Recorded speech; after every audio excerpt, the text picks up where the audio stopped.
Hi everyone, welcome back to my channel. Wish you all a very colorful and happy new year ahead.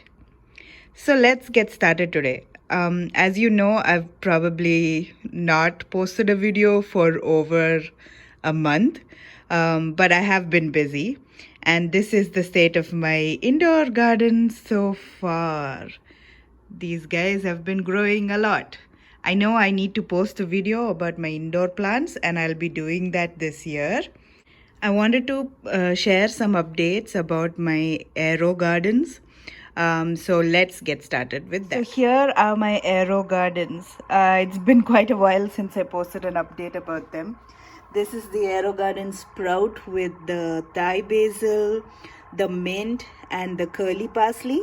The last time I had given an update, there was no curly parsley yet, but here they are, and they're looking really beautiful. I haven't tasted them yet, but we've been dipping into the reserves of mint and the Thai basil quite a lot, as you can see.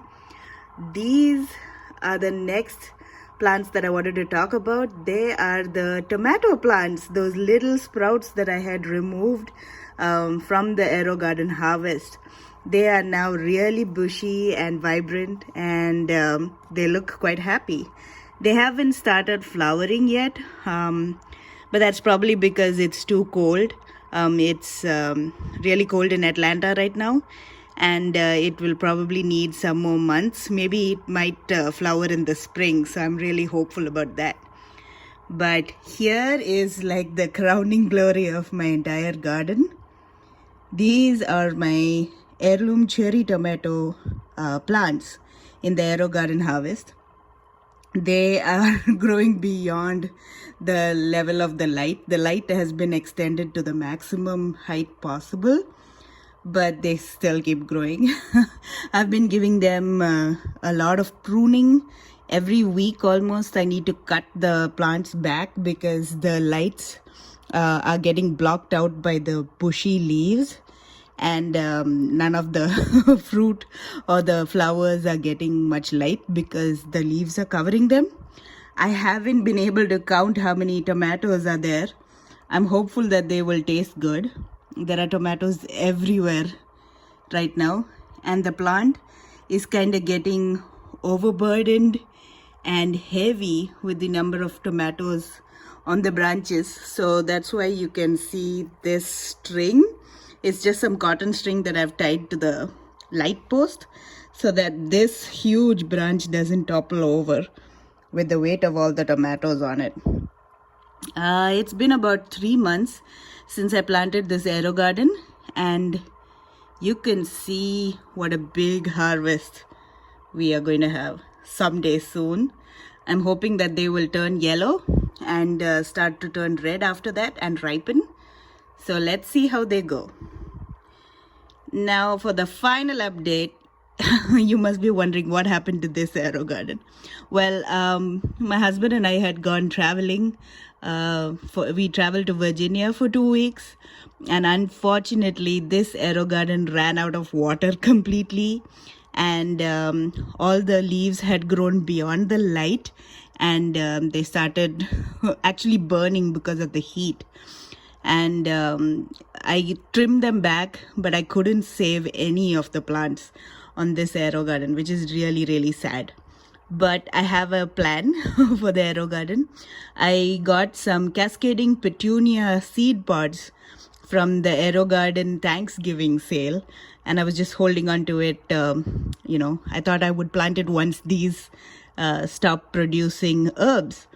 But now that all the plants are gone, I might plant it today with some Cascading Petunia seeds. I've cleaned the AeroGarden out with water and vinegar. I allowed it to run quite a few times yesterday so that all the vinegar is cleared out, and all the dirt and the soil and the extra nutrients that were there have gone. So I cleaned out the AeroGarden and removed the old nutrients and the salts, whichever was sticking around on the AeroGarden itself. and I ran it with a lot of vinegar and water, and then just plain water quite a number of times yesterday so that it's cleaned out and ready for planting. So let's see how to plant those seed pods. This is the AeroGarden seed pod kit that I was talking about for the Cascading Petunias. This is the 3 seed pod kit that is perfect to use in the AeroGarden Sprout. But I think I will be planting the sprout with just 2 of these seed pods. That is so that they will have enough space to grow and that they will have enough nutrients getting to the plants and they won't be too congested. So this might make sure that it's easier to maintain as well. I'm actually debating whether I should put 2 seed pods or just 1. I guess we'll see once I open it what I think. So I'm just going to open it, and then I'm going to moisten the seed pods with a little bit of water so that they are uniformly wet and so that the seeds will have some moisture to start sprouting.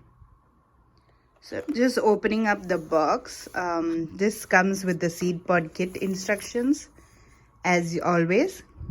So it's basically you just add water, drop in the pre-seeded pods, add the plant food, and it's guaranteed to germinate.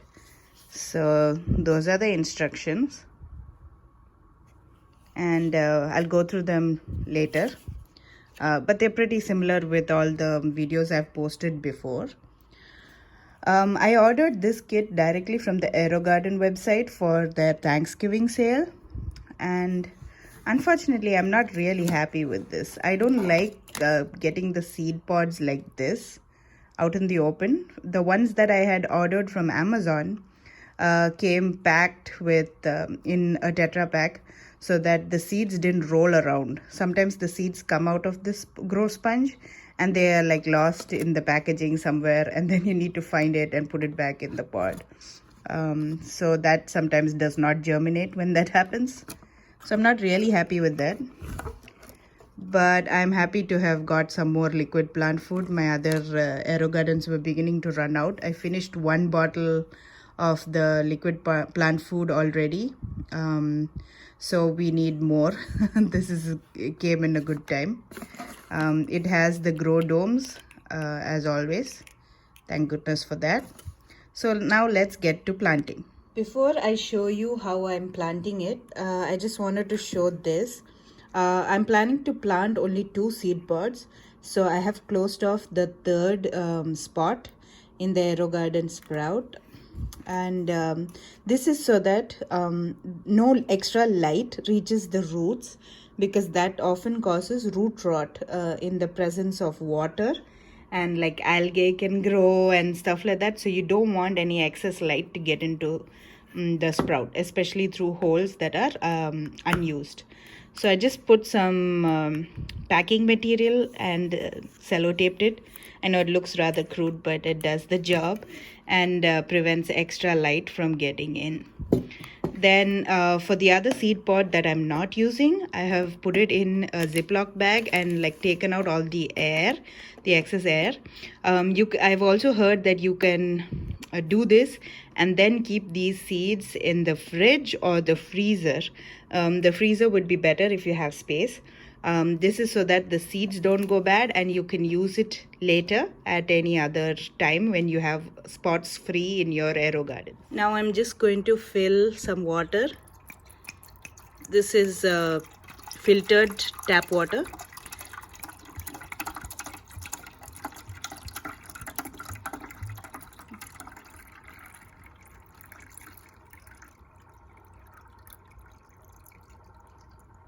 I'm just going to put the lid on the AeroGarden, make sure it's in place. Then I'm going to put the Cascading Petunia sprout seed pods. So these are supposed to sprout in 6 to 12 days.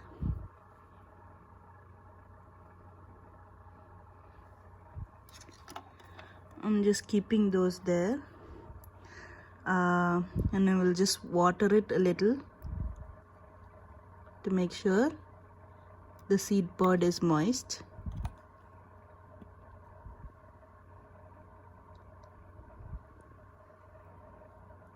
because sometimes they float and they don't pull up the water from the reservoir as they should.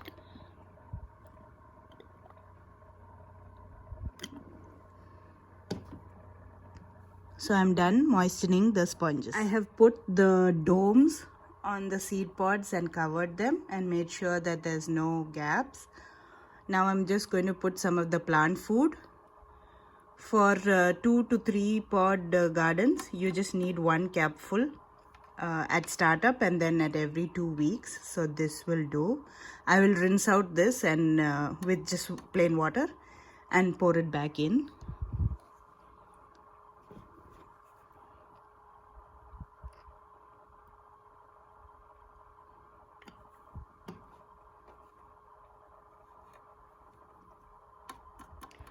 So now all that's left to do is wait and watch the progress of this AeroGarden sprout.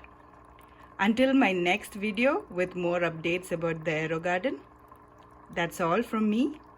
I'll talk to you later. Bye.